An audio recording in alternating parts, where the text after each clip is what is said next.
Going ice skating at Rainbow Rinks. There it is again, the me. Is it me or I? And I pointed that out earlier in another daily language review. So I'm not going to say a whole lot about that, but you got to decide. Here's the subject predicate line. Should this be me or I? Now, what people do a lot of times is they put themselves first, which is definitely wrong. Always say the other person first, then mention yourself. But is it me or I? Keep that in mind. That needs to be thought about. Okay, Lisa and me are going ice skating at Rainbow Rinks. There's also some proper nouns in here, guys. We got to capitalize the right words. So make sure you're doing that. Look at number 2. In September, me and him got to start going to middle school. Oh boy, here's me again. What do we do with it? Did they put the other person first, or did they put themselves first? What are you supposed to do? Okay? Keep that in mind. Is it me or I? And who should go first, the other person or you? All right.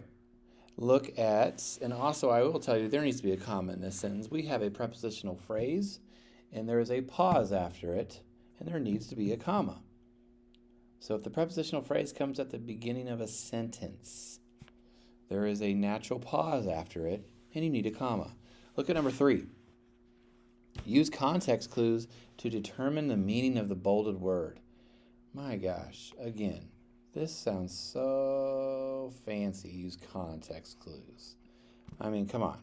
It's just not that complicated. But they made it sound complicated, but context clues is simply when you read all the other words around a word you don't understand and you figure it out. So sometimes we come across words and I'm like, I don't know what that word is. So I keep reading and then I figure it out by all the words that are around it. So in this sentence it says, the hunter killed several deer to have enough venison to feed his family during the long cold winter. Now the word in bold is venison. What in the world is venison? Well, you can figure it out if you read the sentence. There are clues in there that will tell you what it is. Look at number 4. Circle the word that is spelled correctly. Principle. Principle. Principle. Principle. I'm going to tell you, I'm going to give you the greatest hint of all time. I learned it as an adult, or I was reminded of it as an adult, I should say. When you are spelling the word principle, first of all, there are 2 definitions of principle that I'm very aware of.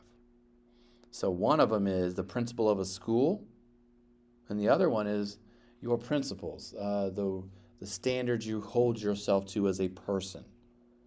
But the word principle for a school is the one we're talking about right now. Okay? So you got to figure out which one is spelled correctly. And look, so whenever I'd misspell principal, somebody once told me, not that many years ago, that a principal of your school is your pal. Because I always messed up the PLE or the PAL. Anyway, figure out which one is correct and choose it. Okay, number 5, circle the adjectives in this sentence. Guys, an adjective is a word that describes a noun. The blue lake. Blue describes lake. What color was the lake? Blue. Blue is the adjective. Any word that describes a noun is an adjective. Choose wisely. Good luck.